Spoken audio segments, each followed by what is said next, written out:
Bienvenidos nuevamente al curso de climatización. Es un curso que va desde lo básico hasta lo más complicado, así que te exhorto a tener paciencia eh, y ir poco a poco porque se cubren ciertas cosas que son esenciales para poder entender lo más complicado.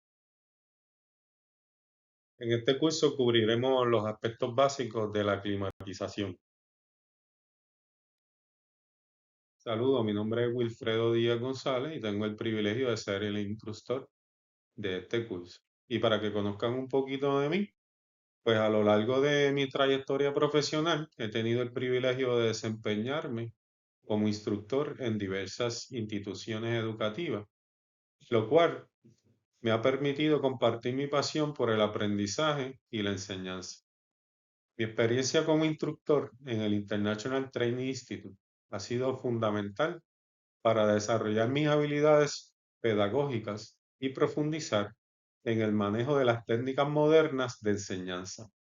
Asimismo, mi rol como instructor en el Cyber Technical Institute me ha brindado la oportunidad de abordar temáticas relevantes en los campos de los sistemas de acondicionamiento de aire, preparando a los estudiantes para enfrentar los desafíos de un mundo laboral.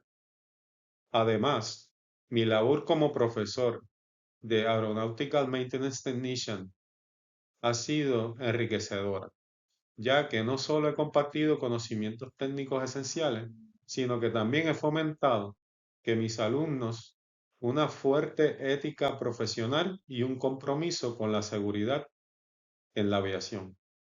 Estas experiencias combinadas han modelado mi enfoque educativo basado en la interacción, la práctica y el desarrollo integral de mis estudiantes. Bueno, llegamos al módulo número 3. Se va a tratar de lo que es la seguridad.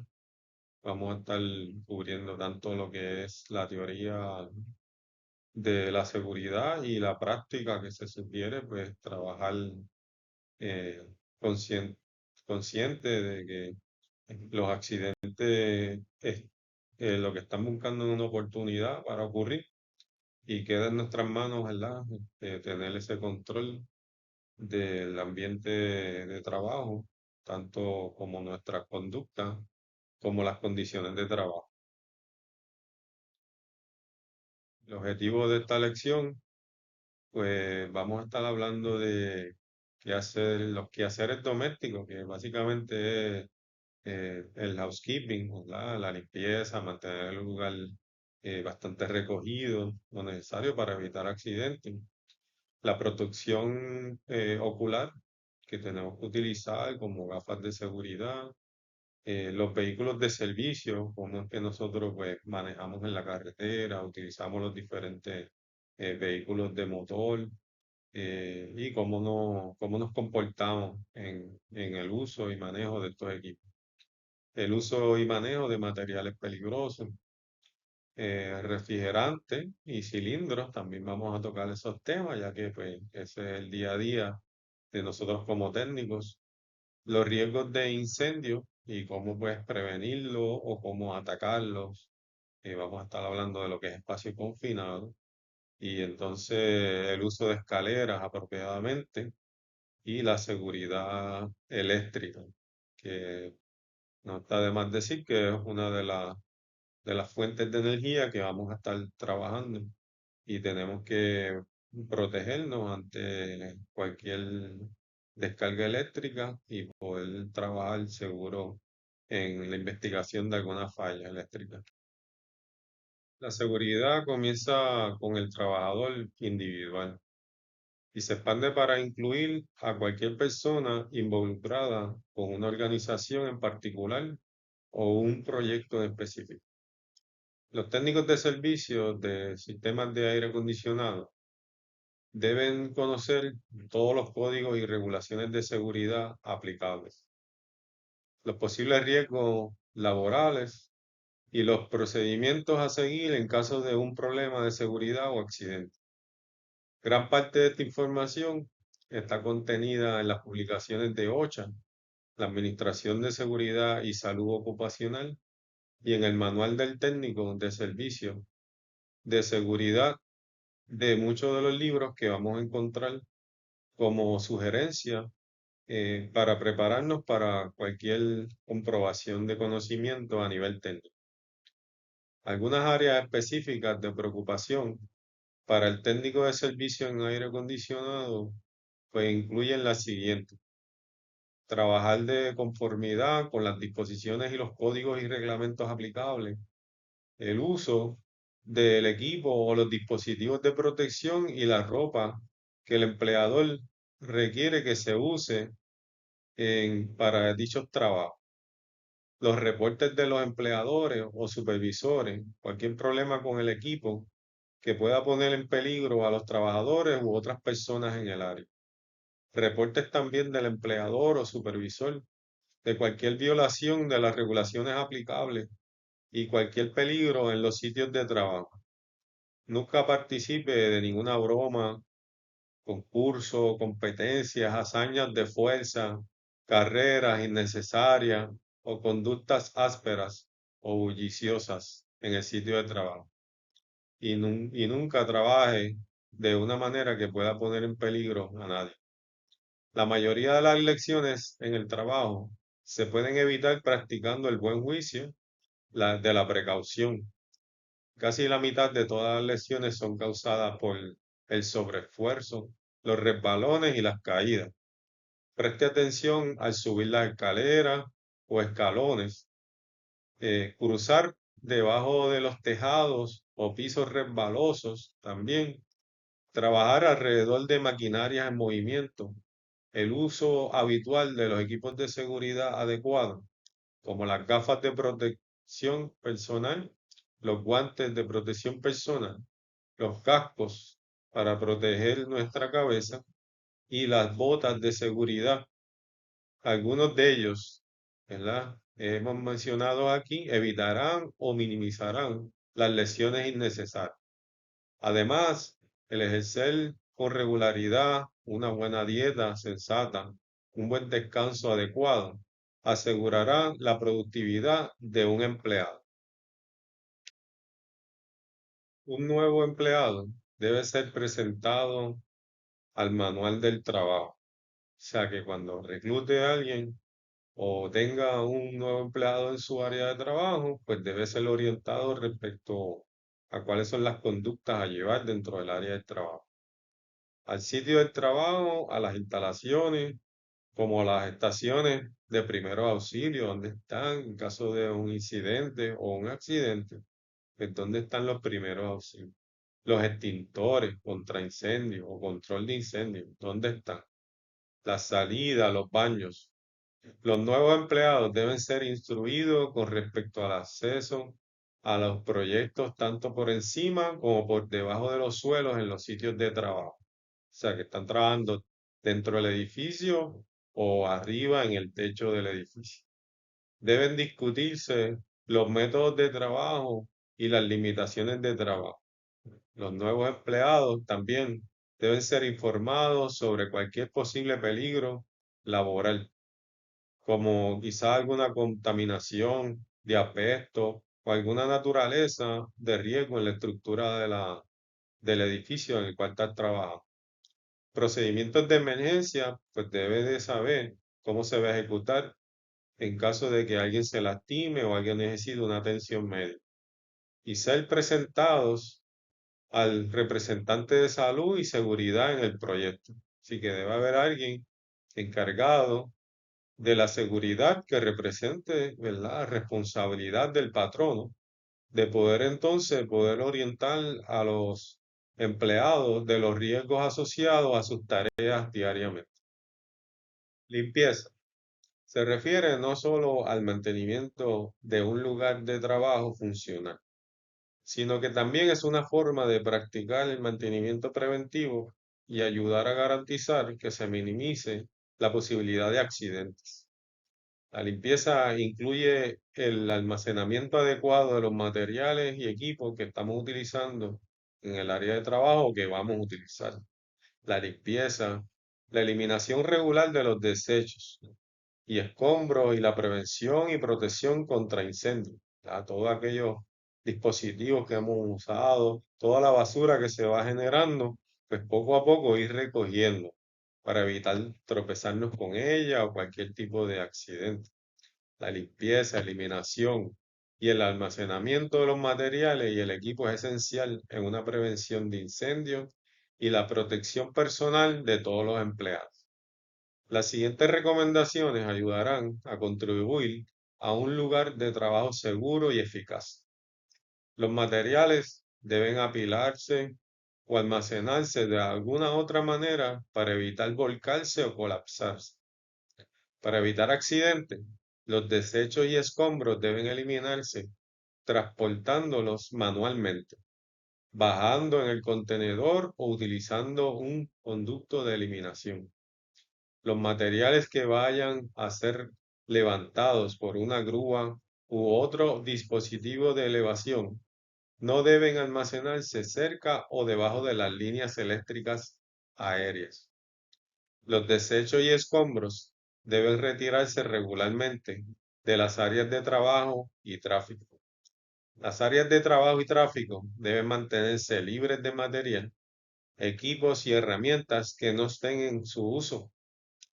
Las áreas de trabajo y tráfico deben de estar adecuadamente iluminadas y las bombillas que estén quemadas o que no estén instaladas, pues deben de ser reemplazadas. El mantenimiento adecuado de los componentes de refrigeración y aire acondicionado ayuda a los técnicos de servicio y previene los riesgos de incendio. La limpieza también ayuda a los técnicos de servicio que no pueden trabajar de manera efectiva y segura si los componentes están sucios y grasosos. El almacenamiento y las limpiezas adecuadas, además, a minimizar los riesgos de incendio. Los extintores de incendios deben ser accesibles, mantenidos adecuadamente, inspeccionados regularmente y llenados rápidamente después de cada uso por una persona calificada y una persona capacitada en esta área. Una de las principales preocupaciones de cualquier esfuerzo de seguridad es la importancia de la seguridad ocular personal, ¿verdad? Las gafas de seguridad. Para asegurar el técnico de aire acondicionado, dicha protección se debe tomar de las siguientes medidas. En el trabajo se debe usar una protección ocular adecuada de calidad industrial en forma de gafas de seguridad, protectores faciales o gafas y escudos laterales.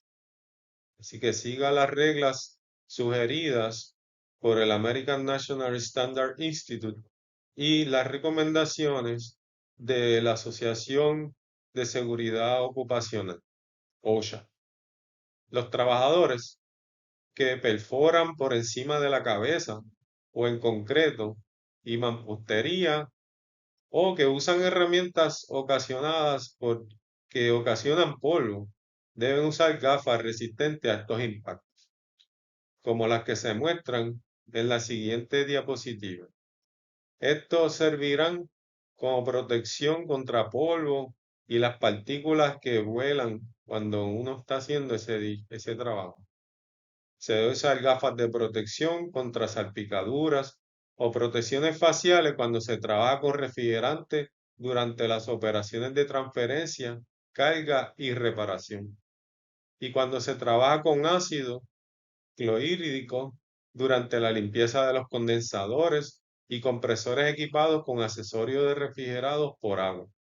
Que es muy importante protegerse los ojos ante tal peligro como son las sustancias que utilizamos para hacer las diferentes tareas dentro de la práctica de nuestra profesión como técnicos de refrigeración y aire acondicionado. Las gafas de seguridad proporcionan un ajuste más eh, ajustado a su rostro. Estas deben usarse como se trabajan por encima de la cabeza ¿verdad? O cuando se genera polvo o partículas que pueden estar volando. Así que esta le cubre alrededor de sus ojos. Las gafas de seguridad son la protección mínima para los ojos y deben de estar equipadas con protectores laterales. Un protector facial proporciona cierta protección a toda la cara y debe usarse cuando hay riesgos de salpicaduras. Por ejemplo, se puede seleccionar este tipo de protección cuando estamos trabajando con una pulidora o estamos trabajando con una herramienta que crea salpicaduras de cemento o polvo de cemento. Todos los accidentes, independientemente de su gravedad, deben ser reportados con prontitud. En casos de accidentes, ya donde haya sangre, se debe tomar las siguientes medidas importantes para garantizar una investigación rápida y adecuada. Todos los accidentes deben ser reportados al empleador y o supervisor inmediato. El empleador y o supervisor debe llevar un registro del accidente en el lugar de trabajo. Todas las partes afectadas deben de ser notificadas, incluido el empleador y el representante de los trabajadores, si lo hubiese. Los códigos y regulaciones actuales deben revisarse para verificar las especificaciones sobre ciertos accidentes. En caso de accidentes graves, el lugar del accidente deberá permanecer inalterado hasta que se complete una investigación y todos los equipos y herramientas involucrados deben permanecer como están hasta nuevo aviso. Los técnicos deben observar las prácticas de seguridad adecuadas dentro y alrededor de sus vehículos de servicio. Hay varias pautas simples que recordar al respecto. Siga las reglas del sentido común, de buena condición y de mantener los vehículos de servicio en buenas condiciones. Antes de conducir, asegúrese de que el equipo y los materiales estén distribuidos de manera uniforme. Asegúrese cualquier carga que pueda moverse durante el viaje, especialmente los cilindros de gas comprimido, que deben mantenerse en posición vertical, como se muestra en la ilustración de esta diapositiva. Todos los cilindros y los otros productos químicos que se transportan en el vehículo de servicio están regulados en el DOT, el Departamento de Transportación, que tiene jurisdicción sobre todos los requisitos de envío y etiquetado.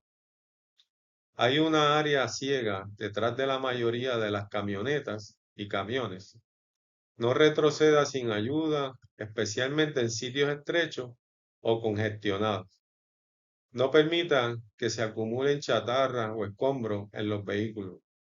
Los vehículos deben limpiarse periódicamente de desechos y escombros. El técnico de aire acondicionado utiliza una variedad de productos químicos, incluyendo refrigerantes, aceite, limpiadores, adhesivos, de forma regular. Antes de transportar o utilizar dichos productos, el técnico debe de leer las etiquetas del producto, así como el SDS. Es la hoja donde están los datos de seguridad de ese material. El SDS para todos los productos que se transportan en el vehículo de servicio o se utilizan en el sitio de trabajo, deben de estar disponibles en todo momento. Generalmente se guardan en la camioneta de servicio. Estos documentos contienen información importante sobre el uso adecuado del producto, las precauciones de seguridad pertinentes y el equipo de protección personal y los procedimientos de seguridad.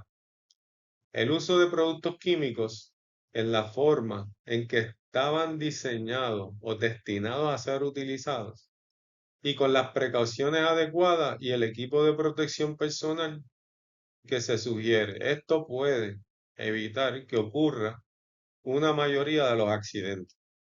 Saber qué hacer en caso de emergencia antes de que ocurra puede evitar un pequeño incidente que se convierte en un desastre mayor.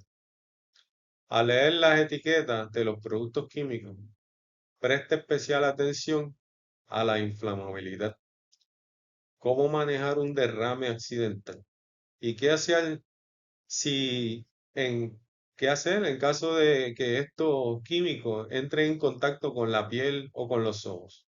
Así que si de antemano se conoce cuáles son los pasos a seguir en caso de un accidente, pues esto minimiza que se agrave la situación. Los técnicos de servicio de aire acondicionado con frecuencia necesitan manejar cilindros presurizados que contienen tanto oxígeno como acetileno, nitrógeno. Debido a las presiones muy altas involucradas, se debe tener especial cuidado para garantizar que se coloquen tapas en los cilindros para proteger las válvulas y que los cilindros estén debidamente asegurados para el almacenamiento y la transportación. Nunca use oxígeno para presurizar un sistema de refrigeración. Recuerda esto. La mezcla de oxígeno con el aceite en el sistema puede crear una explosión violenta. La protección adecuada de los ojos es esencial siempre que manipule refrigerantes, al igual que los guantes que protegerán contra el contacto con los aceites refrigerantes y la congelación de refrigerantes rociados. Los cilindros de refrigerante están diseñados y construidos para contener cantidades de refrigerante a presión máximas definidas basadas en unas temperaturas máximas especificadas de 125 grados Fahrenheit. Cuando un cilindro se llena al 80% de su capacidad en peso, el líquido se expandirá a medida que aumenta la temperatura. A 130 grados Fahrenheit, el líquido se expandirá para llenar el cilindro por completo. Se desarrollan presiones hidrostáticas extremadamente altas y el cilindro podría estallar. Nunca llene un cilindro más allá de un 80% en peso y nunca use un cilindro para ningún refrigerante que no sea aquel para el cual está aprobado. Los refrigerantes más utilizados tienen una clasificación de seguridad A1, lo que significa que en general se consideran no tóxicos, no inflamables, pero no significa que estén completamente exentos de peligro. Si un refrigerante se escapa de un sistema, especialmente en un espacio cerrado, confinado, debe tener cuidado de no inhalar el vapor. La inhalación de refrigerantes puede causar mareos, náuseas, irregularidades cardíacas, pérdidas del conocimiento o incluso la muerte. A pesar de que es vapor en sí mismo, puede considerarse no tóxico, pero reemplaza el oxígeno que su cuerpo necesita para sobrevivir, y su cuerpo sufrirá los efectos de la asfixia. Las salas quirúrgicas o de anestesia en los hospitales y en otras instalaciones médicas a menudo contienen éter o uno de otros gases analgésicos, la mayoría de los cuales son inflamables y explosivos. En tales habitaciones, nunca instale un equipo con motores o interruptores de tipo abierto que puedan arquear como unidades de ventana o ventiladores de ventilación. Utilice motores o relay, o en este caso reles, traducido al español, interruptores especialmente cerrados a prueba de explosiones, explosion proof. Incluso las chispas que la electricidad estática son peligrosas en tales habitaciones. Las habitaciones que contienen gases inflamables son bombas potenciales. Se puede encender con un fósforo, un cigarrillo encendido, una chispa de un interruptor eléctrico o una chispa de estática. Tenga mucho cuidado en las habitaciones que contienen estos gases de un refrigerante inflamable. o humos de gasolina, vapores, nafta o solventes o líquidos inflamables. Ventile primero tales habitaciones antes de poder entonces comenzar las tareas y las labores de trabajo en dicha área. En algunos sitios o algunas áreas de trabajo, usted también puede incorporar el uso de algunos monitores de gases que los puede adquirir por los diferentes suplidores, para entonces tener una lectura actual del ambiente que le rodea antes de provocar algún tipo de trabajo caliente. El fuego o combustión es un proceso químico que requiere tres cosas: el combustible, el oxígeno y el calor deben estar presentes para crear una reacción. Una vez iniciado esto, el fuego es autosuficiente, pero si elimina cualquiera de los tres ingredientes, el proceso químico se detiene y el fuego se apaga. Los riesgos de incendios más frecuentes asociados con el trabajo de refrigeración aire acondicionado pueden clasificarse en varias fuentes primarias. Estas fuentes incluyen refrigerantes y otros gases, disolventes, combustibles, materiales de construcción y productos refrigerados. Además, el técnico de servicio debe estar constantemente al tanto de los gases altamente inflamables utilizando en las operaciones de soldadura, soldadura fuerte o soldadura, a menudo muy cerca de materiales inflamables, o sea que debe mantener cierta distancia recomendada por la estructura de OSHA. La Organización de Seguridad Ocupacional establece ciertas recomendaciones para el ambiente de trabajo seguro a la hora de soldar. Estas condiciones representan una amenaza siempre presente en la destrucción de las vidas y propiedades por el fuego. Así que ten en mente el uso correcto de las recomendaciones de la Asociación de Seguridad Ocupacional para dichas tareas que envuelven mantener un área segura de trabajo, minimizar los accidentes y minimizar el posible incendio para evitar estas pérdidas. El acetileno, como bien vemos, el mundo se ha acordado o ha establecido unas pictogramas de cómo vamos a estar identificando los diferentes químicos y sus riesgos asociados. Así que vemos cómo aquí se le asigna una etiqueta roja con un pictograma de un fuego a estos gases que son inflamables, con una categoría número 2 que está descrita en el sistema global armonizado de la comunicación de riesgo. En este caso vemos el oxígeno, cómo se le asigna un pictograma de la letra O, que viene siendo como un fueguito que le queda allá arriba de la oxidación que puede generar. El número 2, que también se utilizó en el acetileno, y es como para identificar que el contenido que tiene es estado gaseoso. Así que así pues tenemos un sistema global de cómo vamos a estar identificando las siguientes sustancias que vamos a estar utilizando. Los incendios se clasifican en tres tipos. La clase A, que es un incendio ordinario que implica la quema de madera, papel o productos textiles. Se debe utilizar un tipo de agente extintor humectante o refrigerante, o en este caso agua.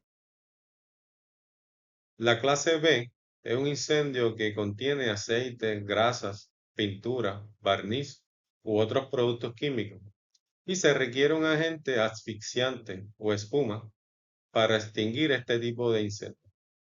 La clase C es uno de los incendios que son eléctricos. Es el más común en nuestro campo laboral. Se requiere un agente no conductor, como el dióxido de carbono, el CO2 para extinguir este tipo de incendios. En clase D, los incendios de metales inflamables requieren una espuma pesada. La espuma elimina tanto el calor como el oxígeno del fuego. El dióxido de carbono se utiliza en las luchas contra incendio eléctrico clase C porque no es conductor. Por lo tanto, el más seguro de usar en términos de seguridad eléctrica. También ofrecer la menor probabilidad de dañar el equipo. Sin embargo, si se permite que la bocina de una descarga de un extintor de CO2 toque un circuito energizado accidentalmente, la bocina puede transmitir un choque a la persona que manipula el extintor. Refiérase a la bocina, el nozzle, ¿verdad? El que tiene el extintor, el tiro del extintor.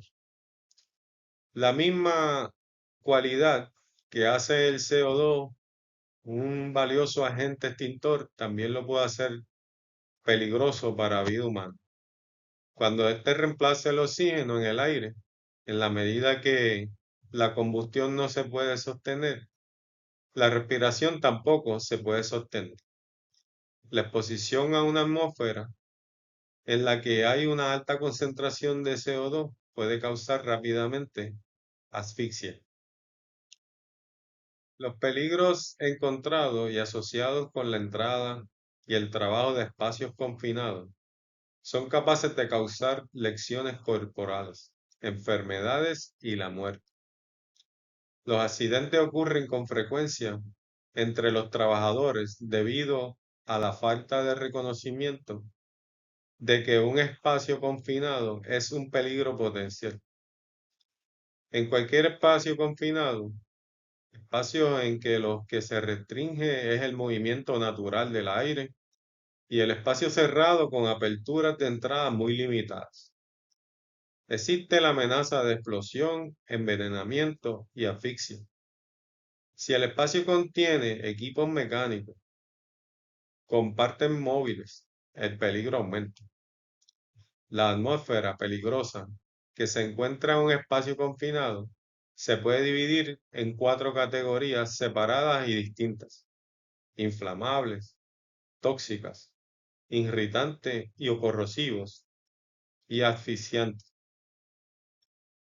Una atmósfera inflamable generalmente ocurre cuando los gases combustibles, como acetileno, butano, propano, hidrógeno o metano, etc., o vapores que quedan atrapados en un espacio confinado con una ventilación inadecuada.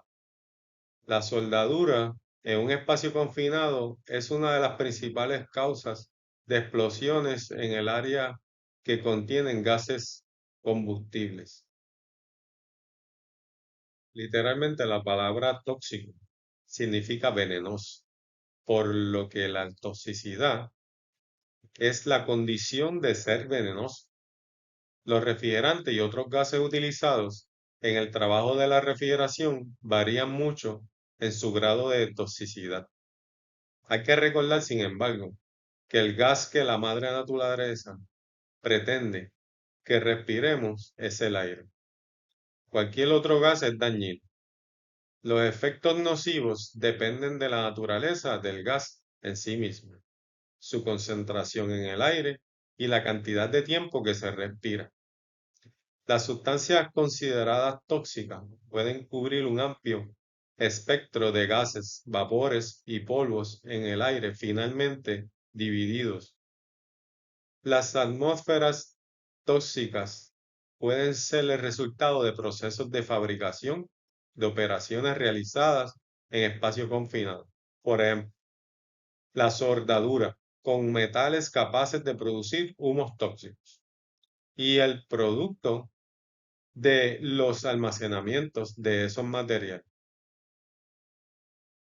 El monóxido de carbono es un buen ejemplo de un gran peligro común que puede acumularse en un espacio confinado. Dado a que el monóxido de carbono no tiene olor ni se puede detectar con el olor ni el color. Debe probarse específicamente. La muerte es debida al envenenamiento de monóxido de carbono. No se limitan a ninguna industria en particular. Así que ojo con eso y precaución con los gases que emiten los artefactos que utilizan combustión. Así, el monóxido de carbono, muy importante, alguna planta eléctrica, algún generador, tenga precaución sobre eso.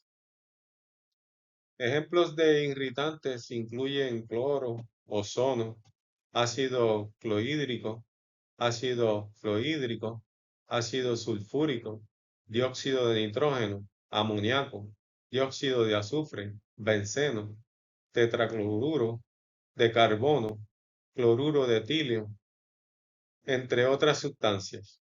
Las atmósferas irritantes o corrosivas se pueden encontrar no solo en la industria de la refrigeración, sino también en las plantas de plástico, las plantas químicas, la industria petrolera, la fabricación de pinturas y las operaciones mineras. La exposición a concentraciones irritantes o corrosivas en un espacio confinado pueden producir poca o ninguna evidencia inmediata de irritación, pero pueden resultar en un debilitamiento general de los reflejos de defensa por cambios en la sensibilidad. Las atmósferas asfixiantes ocurren cuando la cantidad significativa de oxígeno en un espacio confinado se consume o se desplaza. El consumo de oxígeno tiene un lugar durante la combustión de sustancias inflamables, por ejemplo, soldadura, calentamiento, corte, soldadura fuerte. El número de personas que trabajan en un espacio confinado y la cantidad de su actividad física también pueden influir en la tasa de consumo de oxígeno. Un segundo factor de la deficiencia del oxígeno es el desplazamiento por otros gases. Los gases como el nitrógeno, el argón, el helio y el dióxido de carbono se conocen como frecuencia como gases inertes no tóxicos, pero se ha comprobado y ha cobrado muchas vidas. El dióxido de carbono y el argón no gravedades específicas mayores que el aire, pero pueden permanecer en un tanque, alcantarillado u otros espacios confinados durante horas y días después de la apertura. Dado que estos gases son incoloros e inodoros, representan un peligro inmediante para la salud y a menos que se realice adecuadamente las mediciones de oxígeno y ventilaciones adecuadas que se le recomendó en la diapositiva anterior. Los gases de amoníaco y dióxido de azufre son muy potentes.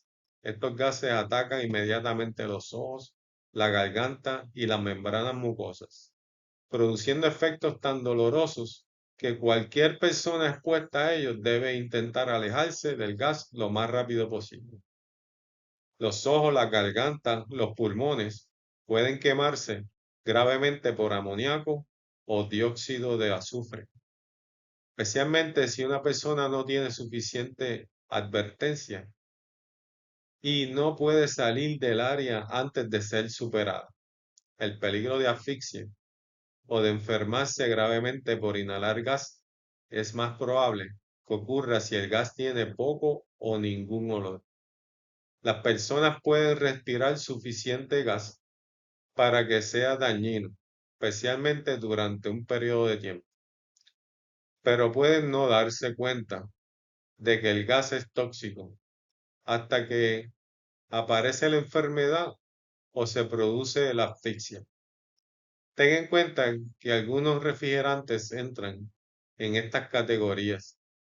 A medida que un refrigerante se filtra en un espacio, el oxígeno se desplaza. Las concentraciones respiratorias del refrigerante, combinadas con la falta de oxígeno, pueden causar náuseas, mareos, irregularidades cardíacas e inconsciencia. Antes de iniciar la ventilación forzada, se debe considerar varios factores, incluida la naturaleza de los contaminantes presentes, el tamaño del espacio, el tipo de trabajo a realizar y el número de personas involucradas.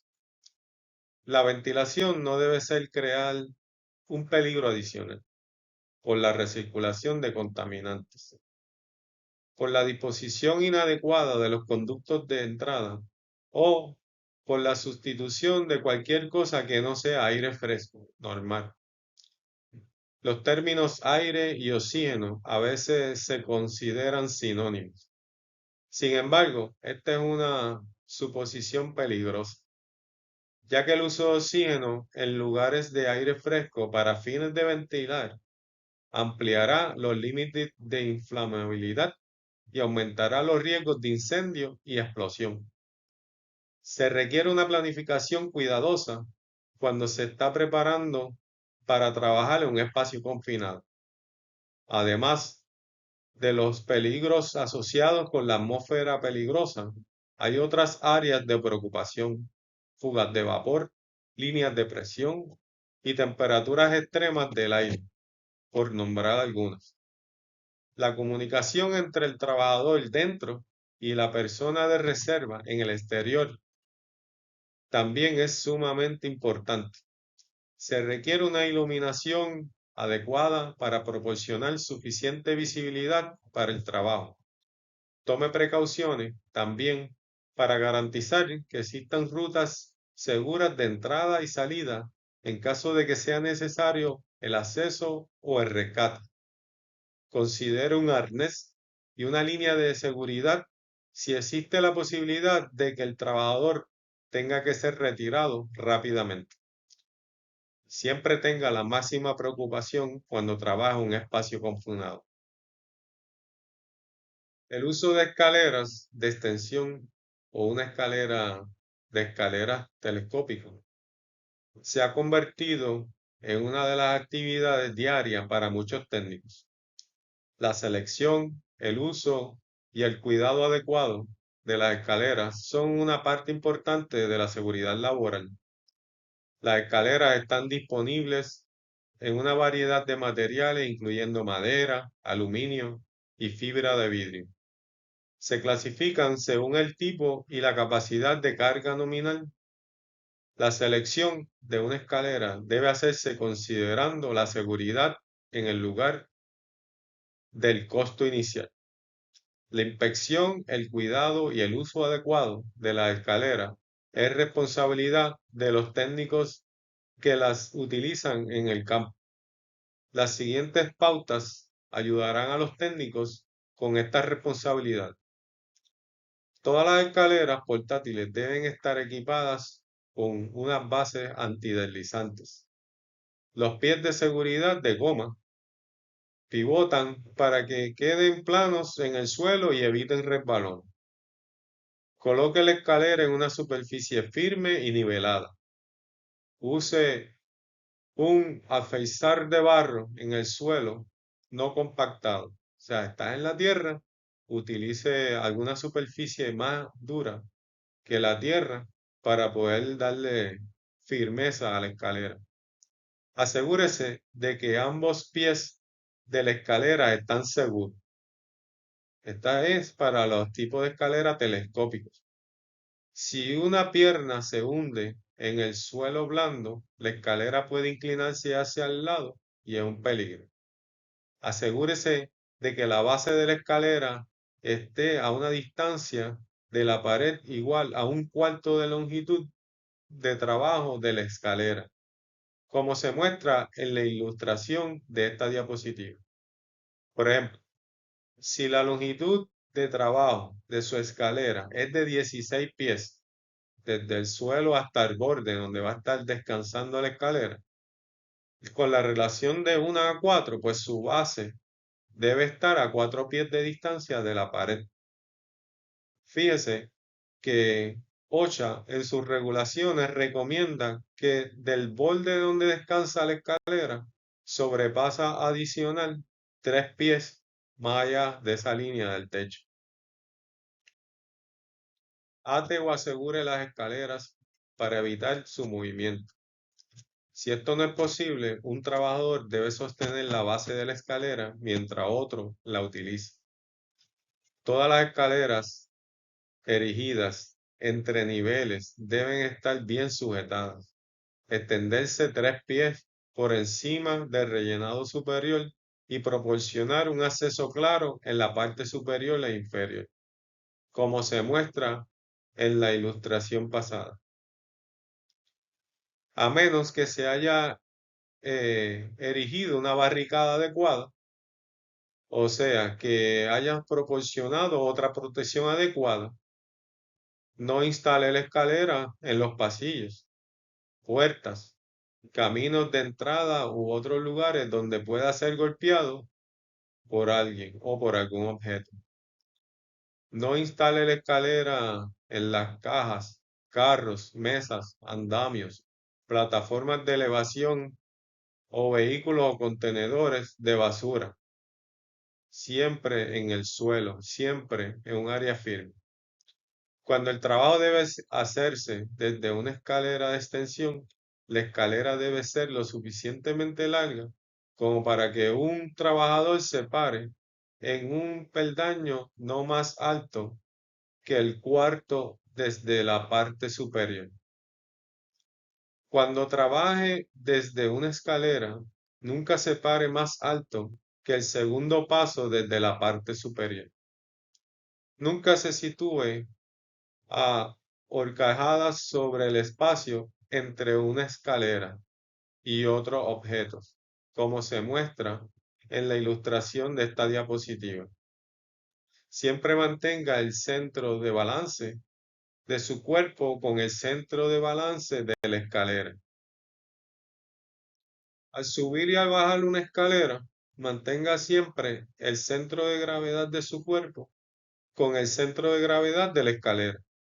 Y siempre mantenga 3 puntos de contacto, 2 pies, una mano, o un pie y 2 manos, siempre mirando hacia la escalera. Los trabajadores nunca deben usar escaleras metálicas o escaleras con refuerzos de metal cuando trabajen en o cerca de aparatos eléctricos vivos. No pinte las escaleras de madera. La pintura puede ocultar defectos. Termine con un conservante transparente o no conductor. No se deben usar escaleras con escalones rotos, doblados o que le falte algún escalón. Los rieles laterales rotos o doblados, bases dañadas o que le falte una base u algún otro defecto. Deben etiquetarse y eliminarse del sitio. No utilice escaleras horizontales como plataformas de andamio, pistas o cualquier otro servicio para que no esté diseñado. Las escaleras transportadas en la parte superior o lateral de los vehículos deben apoyarse y asegurarse en los bastidores adecuados para resistir el frenado y los golpes. Las escaleras transportadas dentro de los vehículos deben estar protegidas de daño por otros equipos o materiales. Las escaleras siempre deben ser de carga superior. Nada debe apilarse encima de ellas. Por ejemplo, una escalera de una capacidad de 300 libras, esto, cuando usted esté en esa escalera, pues usted, el peso que usted tiene, más el peso de su herramienta, no debe de pasar las 300 libras. Se recomienda que por lo menos tenga un espacio de libras adicionales para que entonces usted pueda subir o bajar algún tipo de herramienta. Los técnicos en el comercio de aire acondicionado no están directamente involucrados en la construcción de edificios, pero deben ser conscientes que como sus acciones pueden afectar la integridad de la estructura en sí misma, a menudo es posible que deba cortar, hacer un agujero para instalar las tuberías y conductos. Si un muro o poste o viguetas estructurales o de carga se corta incorrectamente, toda la estructura del edificio puede debilitarse. Todos los agujeros cortados a través de las viguetas deben limitarse al centro de 1/3 de la vigueta. Los postes y vigas nunca deben cortarse sin la aprobación de un ingeniero estructural calificado. Todas las paredes originales deben considerarse portantes hasta que se haya verificado lo contrario mediante un análisis estructural calificado. Los técnicos también deben ser conscientes de cómo los diferentes tipos de materiales pueden afectar su seguridad. Las superficies resbaladizas del metal, las pizarras, el caucho o plásticos que puedan llegar a ser muy peligrosos.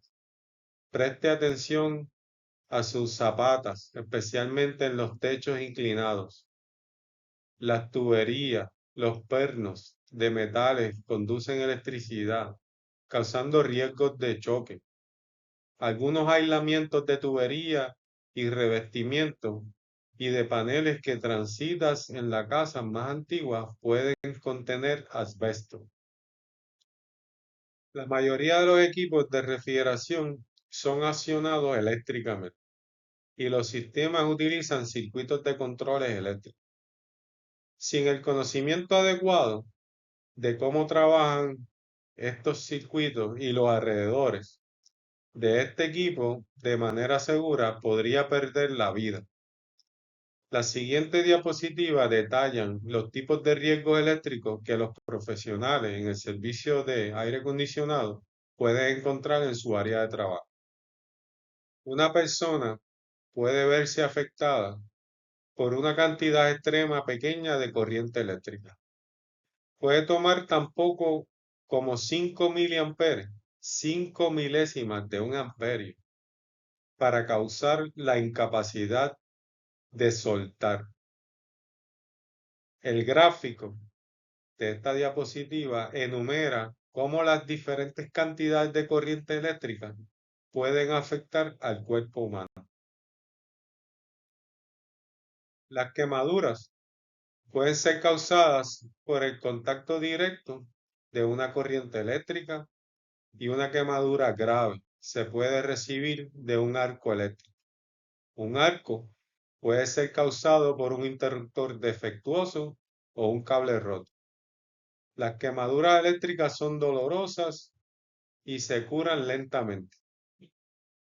Las ondas de presión resultantes del calentamiento intenso y repentino del material en el camino del arco eléctrico y del aire que lo rodea inmediatamente puede ser extremadamente poderoso. Un shock leve puede no ser lo suficiente grave en sí mismo como para leccionar a una persona. Sin embargo, una caída de una escalera puede causar una lesión grave que podría resultar en una discapacidad permanente o la muerte. La persona que recibe una descarga instintivamente se aleja, posiblemente hacia la maquinaria en movimiento o hacia un panel eléctrico abierto con terminales expuestos o barras de voltaje. Estudie las siguientes pautas cuidadosamente y recuerde seguirlas cuando esté trabajando alrededor de equipos eléctricos. Nunca toque deliberadamente cables eléctricos desnudos o conexiones que se sabe que están calientes, es decir, que transportan corriente eléctrica o que podrían estar calientes. Siempre apague la alimentación antes de hacer cualquier trabajo, incluso si solo realiza los cambios más pequeños que requieran tocar terminales o cables expuestos. Bloquee siempre cualquier desconexión que no pueda controlar. Si es absolutamente necesario operar en un equipo con línea caliente, tenga todas las precauciones posibles. Recuerde que todo circuito se debe de considerar energizado. Cuando digo energizado, puede ser que tenga voltaje, solamente el voltaje. No está alimentando ningún equipo, no hay corriente pasando a través del conducto, pero sí tiene el potencial de hacer llevar los electrones a través de su cuerpo. No trabaje en piezas o líneas calientes a menos que las entienda.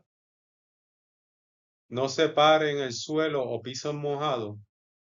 No se apoye contra paredes mojadas o tierra húmeda o maquinarias con conexiones a tierra. Mantenga siempre las manos y los guantes secos. Recuerda que estas recomendaciones las estoy haciendo para trabajos en vivo. En muchas compañías no se permite el trabajo en vivo. En algunas se exige un permiso para trabajar en vivo, todo con el propósito de buscar la alternativa de poder hacer este trabajo sin, sin la fuente de voltaje, cero corriente. Pero en algunos casos, si lo tiene que hacer, pues no ponga ambas manos en las partes vivas al mismo tiempo.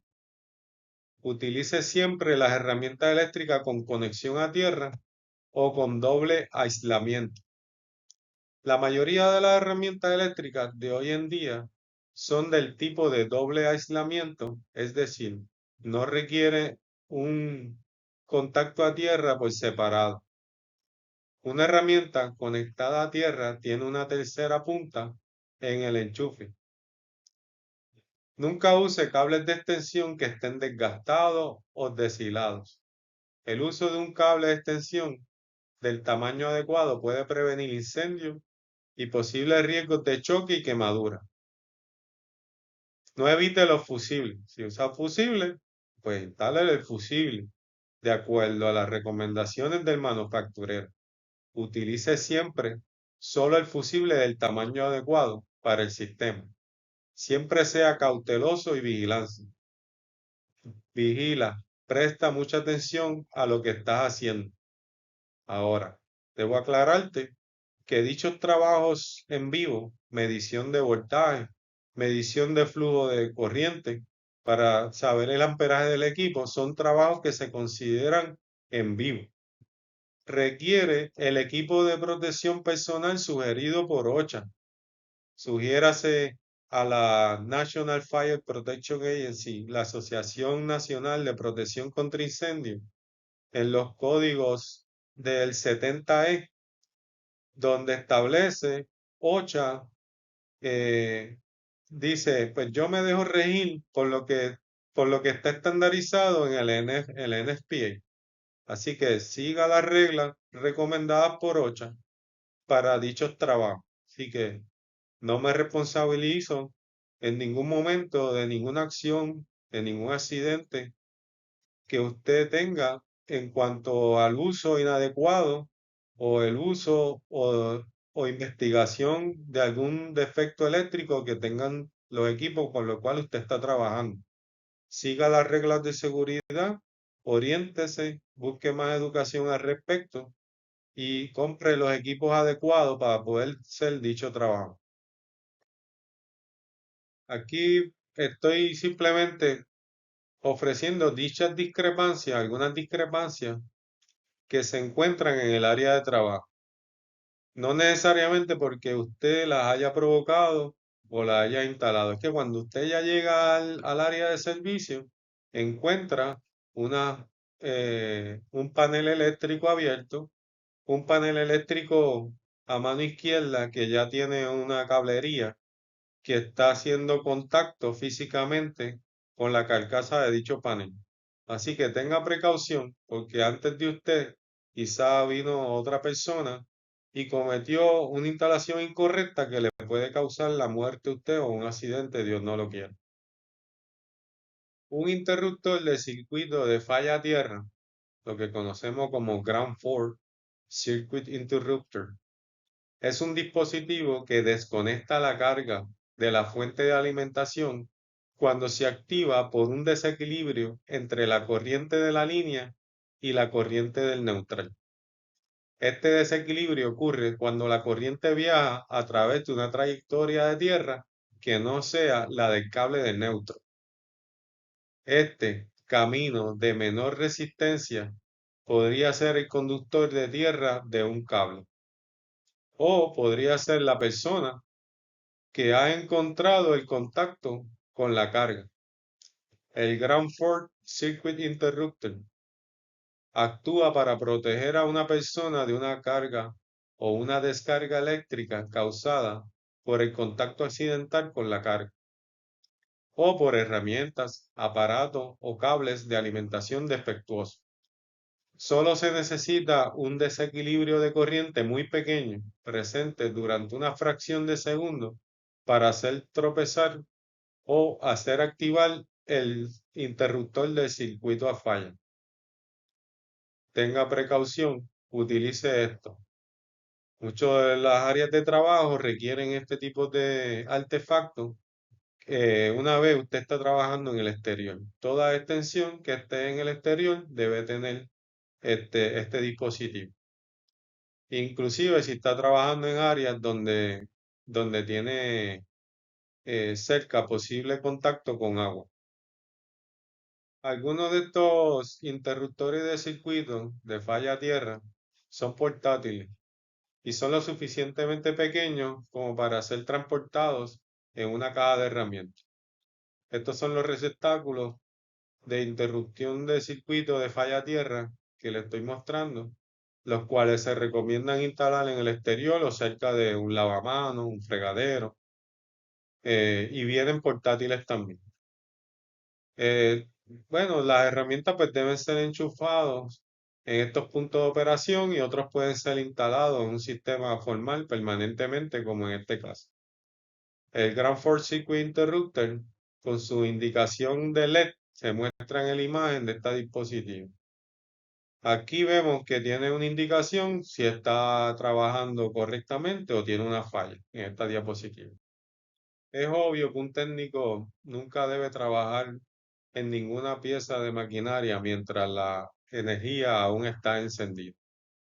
Pero lanzar el interruptor principal no siempre es suficiente para garantizar la seguridad. Una vez usted apague, debe de confirmar la ausencia de voltaje. Es posible que otra persona no se dé cuenta de la situación y también vuelva a encender este interruptor mientras usted todavía está trabajando en ese equipo. Así que OSHA ha establecido un estándar de bloqueo de etiquetado en el 29 CFR 1910.147 que establece que un equipo debe apagarse y desconectarse de su fuente de energía antes del servicio. Hay 4 pasos a seguir que se destacarán en las siguientes 2 diapositivas. Notifique a todos los interesados que va a trabajar en el equipo. Primero, apague la alimentación, luego desconecte el dispositivo de bloqueo. Consulte la ilustración que se encuentra en esta diapositiva. Al disyuntor o al interruptor de desconexión, como llamamos el disconectivo. Coloque su propio candado en el dispositivo de bloqueo y ciérrelo con su propia llave. Y obviamente su etiqueta para identificar quién es el que puso el dispositivo de bloqueo. Si hay otros técnicos trabajando en el mismo trabajo, debe agregar sus propias cerraduras asignadas personalmente. Así que cada trabajador debe de tener un bloqueo, tanto físico, y entonces debe tener un etiquetado por cada trabajador. No se remueve todos los bloqueos hasta tanto se verifique que el trabajo se completó y que el peligro ha sido removido. Etiquete el equipo con las señales de advertencia apropiadas, indicando que el equipo no debe ser energizado u operado y que las cerraduras, etiquetas y otras salvaguardas no deben manipularse ni retirarse hasta que se complete todo el trabajo. Consulte la ilustración de esta diapositiva. El sistema eléctrico debe estar desenergizado y en algunos casos conectado a tierra temporalmente. Todos los sistemas hidráulicos y neumáticos deben ser despresurizados, probados y bloqueados antes de que se comiencen los trabajos. Cuando hayan terminado con sus trabajos, pueden quitar su cerradura. Nunca elimine el candado o la etiqueta de otro trabajador y nunca permita que nadie más elimine el suyo por usted. Si el bloqueo no es posible, la unidad en la que se está trabajando debe deshabilitarse. A menudo, esto se puede hacer tirando de los fusibles del panel de control. Un método menos cierto es desactivar el circuito de control al arrancador del magnético. Dependiendo del equipo, puede hacer otra forma de desactivar la unidad, además de abrir el interruptor de desconexión principal. Siempre verifique que la alimentación se haya desconectado probando el circuito con un multímetro. O sea, confirma que tenga 0 voltaje. Mi recomendación para dicho multímetro es que antes de hacer esa lectura se rete y se vaya a un circuito que esté vivo con el equipo de protección personal necesario, verificar ese multímetro que lea voltaje y luego ir al circuito donde queremos desconectar la fuente de poder. Todos los cables de extensión deben ser del tipo exterior, clasificado para 600 voltios, y tener un conducto de conexión a tierra aislado. No se deben utilizar cables defectuosos, deben de ser destruidos o etiquetados y retirados del lugar de trabajo hasta que se reparen.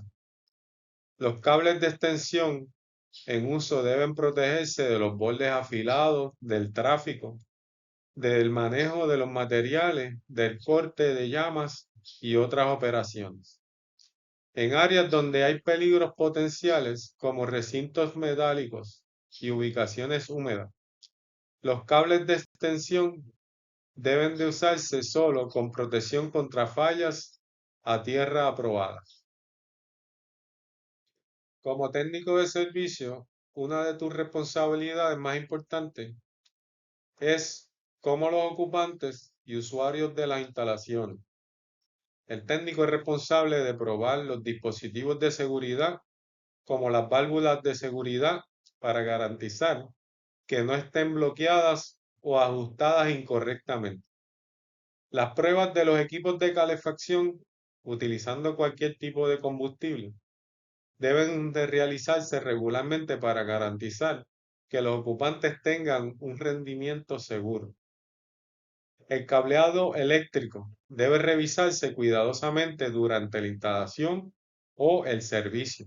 Sobre todo, los técnicos nunca deben omitir, desviar o eliminar de otro modo ningún dispositivo de seguridad defectuoso o inoperativo. Nunca deben permitir que el equipo continúe funcionando sin tales dispositivos.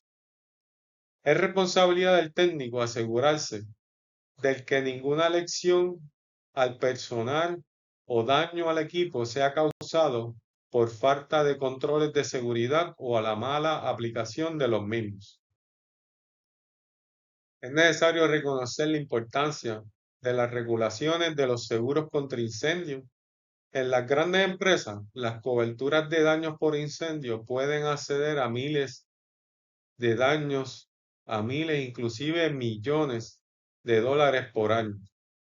Tenga en cuenta que la cobertura del seguro es válida solo cuando se observan las normas de seguridad cubiertas por la póliza. La cobertura puede ser nula si un técnico ignora los códigos y regulaciones de seguridad, ya sea debido a un trabajo de mala calidad o una falta de conciencia. Varios tipos de equipo están sujetos a diferentes códigos, regulaciones e inspecciones. Las calderas, por ejemplo, deben ser inspeccionadas por un inspector de caldera.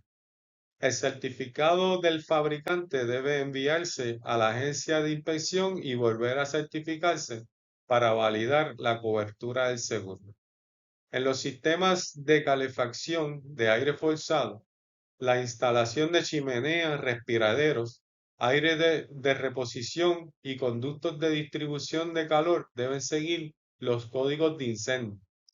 Los dispositivos eléctricos deben ser inspeccionados por una agencia certificada para inspeccionar los acuerdos con el Código Eléctrico Nacional, NEC, y recibir un certificado de inspección para validar el seguro.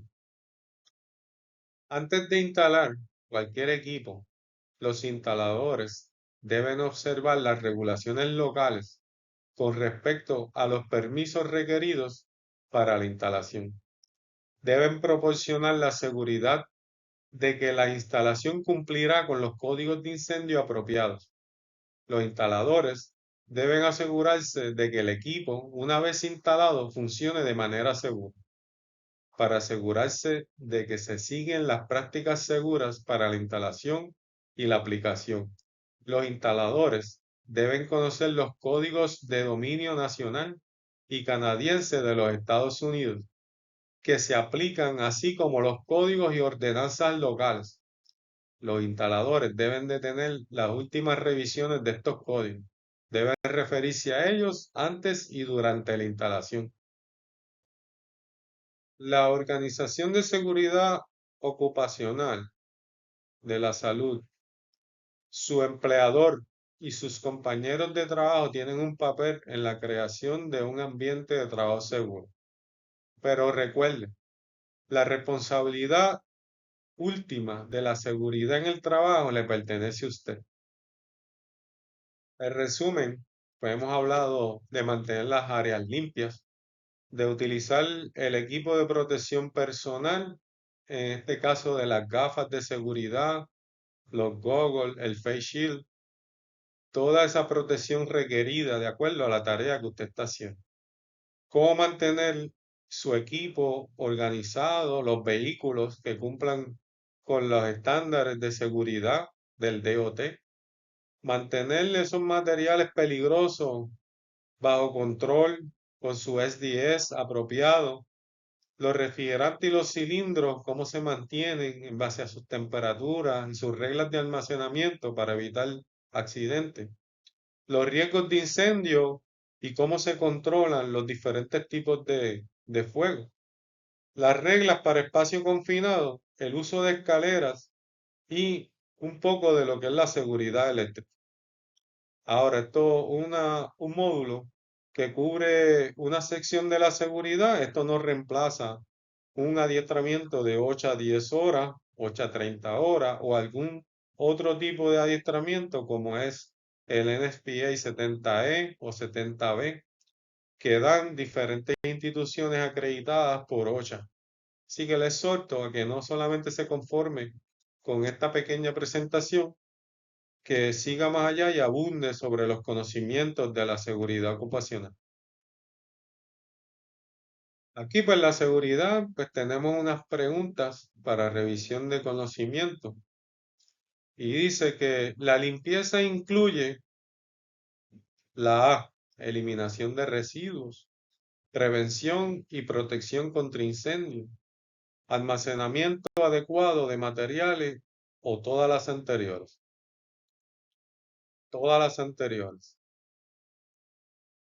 Nos pregunta qué tipo de protección ocular debe usarse al perforar por encima. La A, protección facial. La B, anteojos de seguridad. La C, escudos laterales. La D, gafas. Anteojos de seguridad. ¿Qué agencia regula los cilindros y los productos químicos transportados en un vehículo de servicio? ASHRAE, el DOT, la EPA o OSHA. DOT es la que regula el almacenamiento y transportación en los vehículos. La hoja de los datos de seguridad, el SDS, contiene información sobre el equipo de protección personal. No proporciona recomendaciones con respecto a los procedimientos de emergencia. O la C, debe mantenerse en un lugar seguro fuera del sitio. O la D, debe leerse después de que se haya utilizado el producto químico. Pues la contestación correcta es que el SDS contiene información sobre el equipo de protección personal. ¿Cuándo se debe usar oxígeno en un sistema de refrigeración?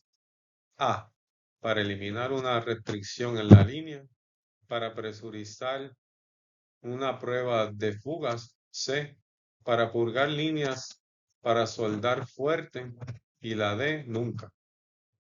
Nunca se debe utilizar oxígeno en un sistema de refrigeración. ¿Cuál es la temperatura máxima del almacenamiento seguro de un cilindro de refrigerante lleno, un 80% de refrigerante? 120 grados, 125 grados, 130 grados o 135 grados. Son 125 grados la temperatura segura de almacenamiento. ¿Cuál de las siguientes clasificaciones de fuego? Los extintores deben usarse para fines de un fuego eléctrico. El tipo A, tipo B, tipo C o tipo D. El tipo C. ¿Cuál de las siguientes categorías podría ser considerada una atmósfera peligrosa en un espacio confinado? La A, asfixiante, B, inflamable, C, nocivo o D, todo lo anterior. Todo lo anterior es la correcta.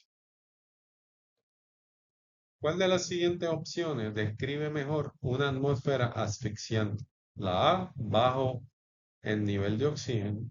La B, presencia de amoníaco. La C, presencia de monóxido de carbono. La D, presencia de nitrógeno. La A, bajo de nivel de oxígeno. Si se coloca una escalera contra una pared de 20 pies de alto, ¿cuál es la distancia adecuada de la pared para la base de la escalera? Recuerda la regla de la relación de 1 a 4.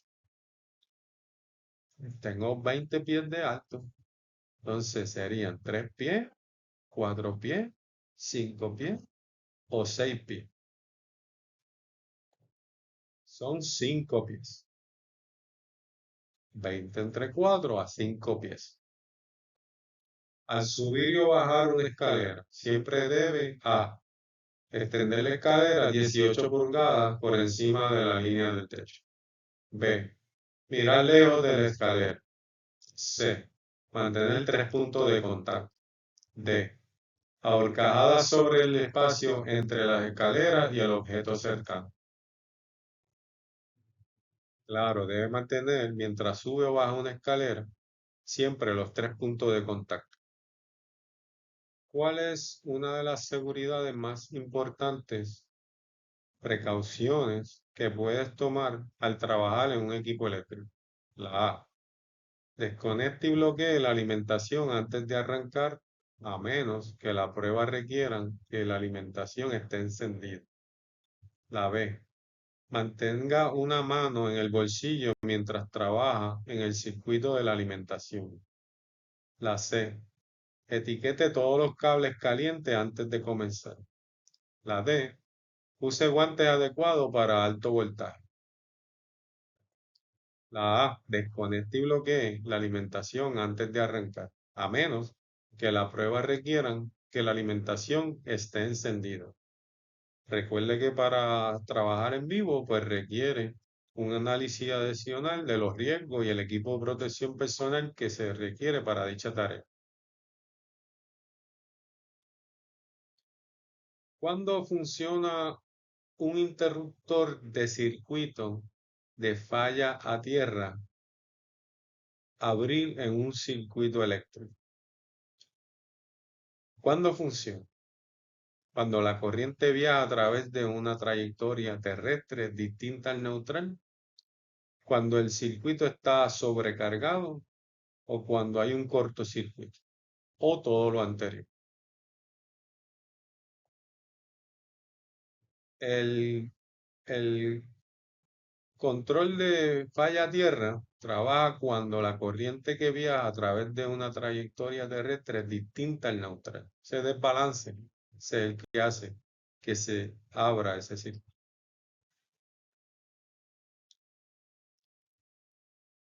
Los procedimientos adecuados de bloqueo etiquetado indican que los bloqueos colocados en un dispositivo de bloqueo pueden ser eliminados.